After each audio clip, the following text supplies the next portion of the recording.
What if some of the most important rules shaping human behavior were never invented by humans at all?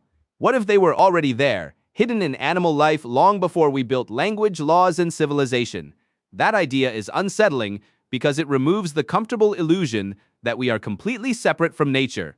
We like to think that humans operate on a higher level, more rational, more moral, more conscious. But the moment you study animal behavior closely, that story starts to crack. You see hierarchy, you see alliance, you see rivalry, loyalty, fear, deception, and cooperation. And in some cases, you even see something that looks uncomfortably close to empathy. Not because animals are humans in disguise, they are not. That is the mistake people make when they try to simplify nature into a mirror of ourselves. The real lesson is stranger. Animal behavior shows us that many of the forces shaping our social lives are older than culture, older than politics, and older than the idea of civilization itself. The rules are hidden, but they are always there. Take chimpanzees. In the wild, a chimp group is not just a cluster of animals moving through a forest. It is a living social system. Alliances form, status is defended. Individuals remember who helped them, who challenged them, and who can be trusted under pressure. Jane Goodall's observations of chimpanzees revealed just how sophisticated these dynamics are. Power is not maintained by force alone. It is maintained by relationships, memory, and constant social calculation. That should already sound familiar, because the same basic logic appears in human groups all the time. Offices, families, teams, online communities, political movements, the names change, but the mechanics are ancient. People track rank. They watch for shifts in loyalty. They form coalitions. They punish betrayal. They reward support. We often call this personality or social skill, but at its core, it is a survival system. This is why animal behavior matters so much. It does not just tell us what animals do, it reveals the architecture underneath our own behavior.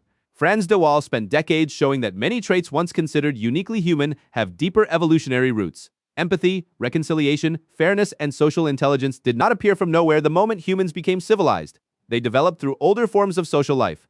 That does not mean chimpanzees are moral philosophers. It means morality itself may have grown out of biology that was already learning how to keep groups from falling apart.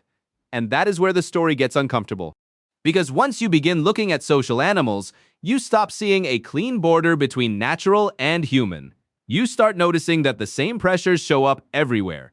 Who gets access? Who gets excluded? Who can form allies? Who can signal strength? Who can afford to be weak? These are not just human obsessions. They are the hidden rules of social life. Wolves make this clear in a different way. The popular image of the wolf is often wrong in both directions, either a ruthless symbol of domination or a romantic icon of loyalty. In reality, wolves survive through coordination. They need timing, discipline, and sensitivity to the group. Conflict is expensive. Cooperation is not a sentimental ideal. It is a practical necessity. A pack that cannot stay aligned does not last long enough to matter. That pattern repeats across species. Social order is rarely about pure aggression. It is about balance. Too much conflict breaks the group. Too much submission creates instability. Too little flexibility makes the system brittle. The most successful groups are often not the strongest in a simple sense. They are the ones that manage tension without collapsing under it. That sounds like a biological truth. It is also a human one. Bird flocks show the same principle at a different scale. No single bird controls the movement, yet the group responds as if it shares one mind. The flock turns, shifts, and reacts almost instantly to danger. This is not chaos. It is distributed intelligence. Order emerges from local rules, not from a central authority. And humans do this too, even when we insist that we are acting independently. We mirror expressions before we think about it. We copy language, posture, and tone. We unconsciously adjust to social pressure. We feel safer when others confirm our interpretation of reality. In a group, the individual mind is often less isolated than it feels. Animal behavior strips away the illusion that these forces are uniquely modern. They are built into social life itself.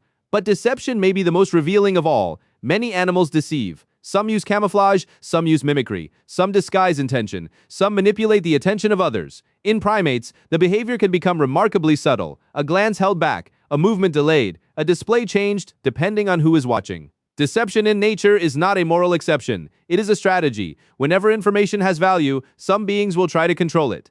That fact should change how we think about ourselves. People often treat dishonesty as a corruption that arrived later after civilization got complicated, but selective truth-telling is older than any civilization. It belongs to social organisms that must manage risk in the presence of others. The ability to hide weakness, present strength, or shape perception is not an accident of modern life.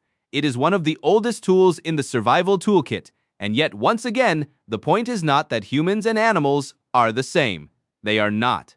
The point is that the distance between us is smaller and stranger than we like to admit.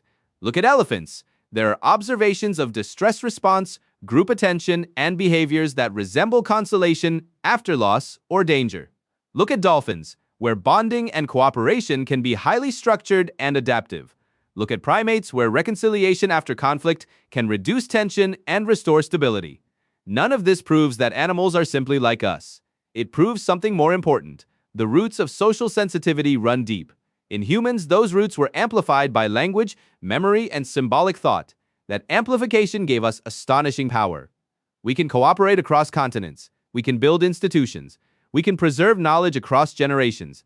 But the same amplification also gives us shame, manipulation, mass persuasion, tribal thinking, and exclusion on a terrifying scale. That is why modern life often feels more advanced than it really is. The surface is sophisticated. The engine is old. We speak in digital language, but we still react like social animals. We think in rational narratives, but we are still pulled by belonging, rank, fear of exclusion, and the desire to be seen.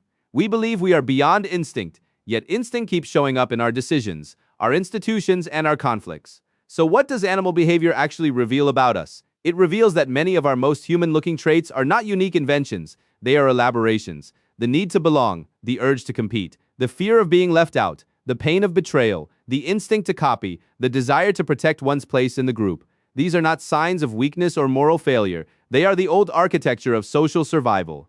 And once you see that, the question changes. Not how are we different from animals, but which parts of us were never separate from them in the first place. That question matters because it removes the illusion that civilization erased nature. It did not. It only covered it with language, symbols, and rules. Underneath, the same hidden forces are still moving. They shape what people trust, what they fear, who they follow, and who they exclude. In that sense, animal behavior is not just about animals. It is a map of the systems we still live inside, and maybe that is the most unsettling part. The more clearly you understand animals, the less exceptional humanity begins to look. Not less impressive, not less intelligent, just less isolated. We are not above the rules. We are built on them, and the better we understand that, the more honestly we can understand ourselves.